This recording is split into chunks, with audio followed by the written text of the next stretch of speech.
Представьте ночь, когда последний русский император исчезает без следа. 17 июля 1918 года подвал Ипатьевского дома в Екатеринбурге. Официально расстрел царской семьи. Но что, если это ложь? Что, если Николай II не умер, а стал частью грандиозного заговора, который скрывали десятилетиями? Тайные пророчества, исчезнувшие документы, загадочные свидетели. Сегодня мы раскроем сенсацию, которая перевернет ваше представление о судьбе Романовых.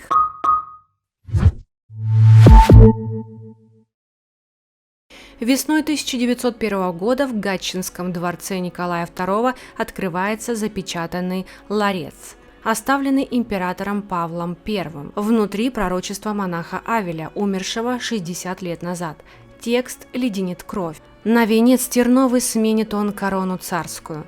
Война будет великая война. По воздуху люди, как птицы, летать будут. Серою зловонную друг друга истреблять начнут. Эти слова, написанные в 1801 году, предсказывают не только Первую мировую войну, но и крах династии Романовых. Николай бледнеет, читая о своей судьбе. Но кто мог знать, что это лишь первое из множества предсказаний, окружавших его жизнь?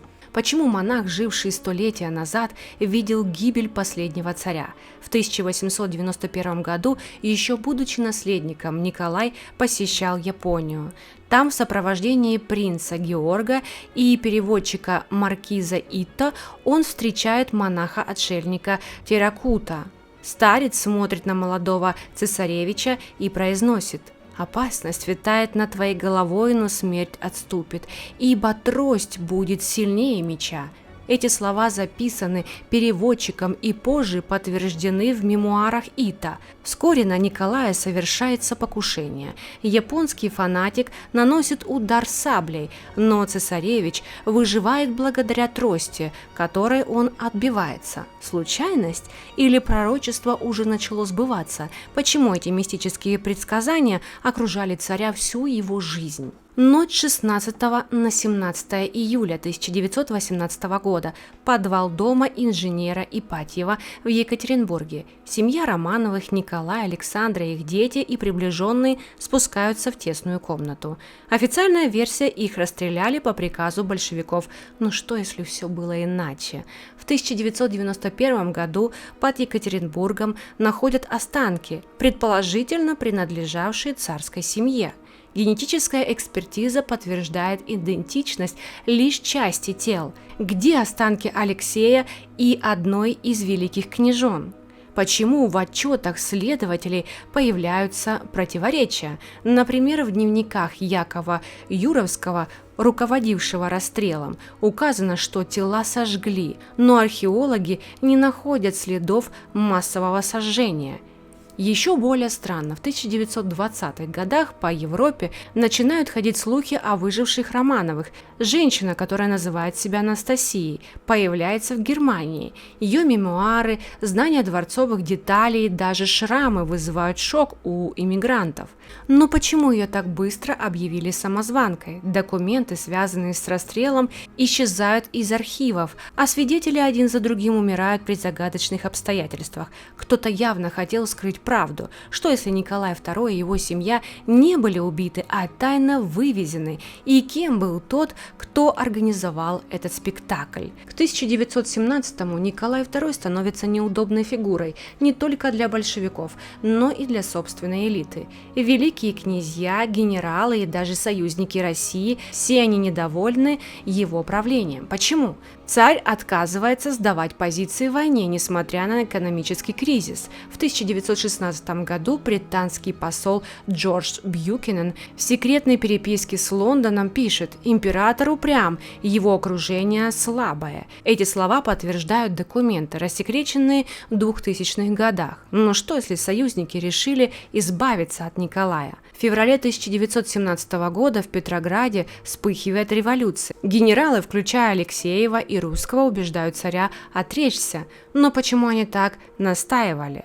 Историк Катков в книге «Февральская революция» указывает, контроль над железными дорогами был ключевым. Ставка Николая Могилева оказалась отрезана от Петрограда. а телеграф работал с перебоями. Это не случайность, это спланированная изоляция. Кто стоял за этим? Великий князь Михаил, которому Николай передал трон, отказывается от короны через день. Почему? Был ли это заговор, чтобы передать власть Временному правительству, а затем большевикам? Григорий Распутин – фигура, окутанная мифами. Его влияние на императрицу Александру неоспоримо, но был ли он марионеткой в чужих руках? В 1916 году Распутина убивают. Заговорщики князь Юсупов, великий князь Дмитрий Павлович и британский агент Освальд Рейнер. Документы Ми-6, частично рассекреченные в 2010-х, подтверждают участие британской разведки. Почему иностранцы вмешивались? Распутин выступал против войны с Германией, что угрожало планам Антанты.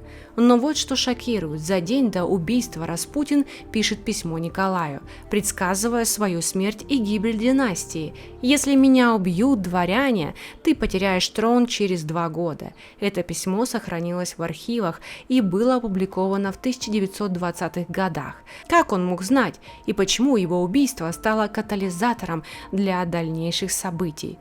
Слухи о проклятии Распутина распространяются по России. Народ шепчется, старец был связан с мистическими силами. Но что, если его устранение было частью плана по дискредитации царя и подготовке к его исчезновению? В ночь перед отречением 1 марта 1917 года Николай II видит странный сон. Он стоит на краю обрыва, а над ним кружат черные птицы. Об этом он рассказывал своему адъютанту в Пскове, где подписывает акт об отречении. Сон записан в дневниках приближенных царя и позже опубликован в эмигрантских мемуарах. Почему этот сон так потряс императора, и был ли он просто сном? Еще более загадочно, за неделю до отречения в царском селе появляется странник, который просит аудиенции у царя. Он передает записку: «Берегись, Марта, да государь, ибо звезда твоя падает». Стража прогоняет старика, но слова доходят до Николая. Историки спорят, был ли это очередной мистик или агент, посланный заговорщиками, но факт остается: март 1917 года стал роковым. Почему эти знаки появлялись именно в момент, когда судьба империи висела на волоске, и кто режиссировал эту драму? 2 марта 1917 года Псков. Николай II подписывает отречение в пользу брата Михаила. Но что заставило его это сделать? Генерал Русский угрожает: если царь не отречется, армия повернется против него. Телеграммы от других генералов, включая Алексеева, подтверждают: фронт не поддержит монархию. Но почему военные, которые клялись в верности царю, так легко предали его?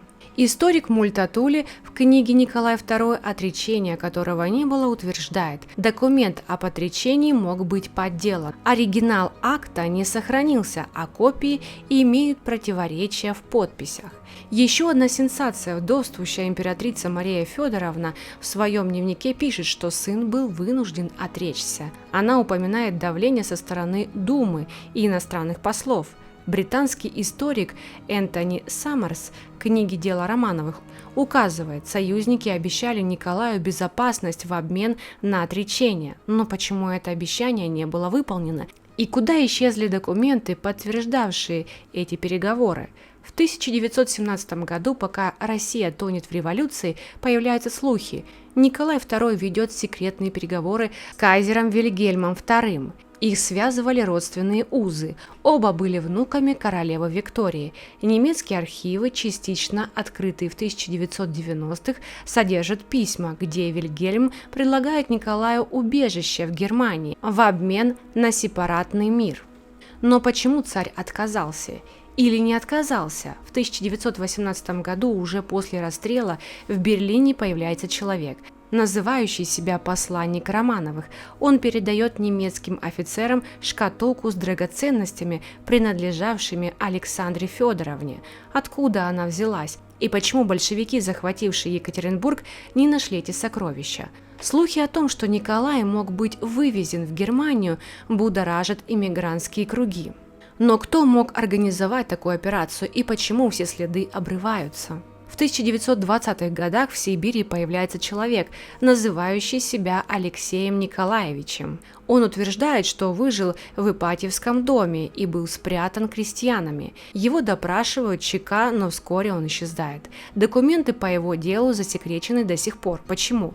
В 1930-х годах в Польше находят женщину, похожую на великую княжну Ольгу.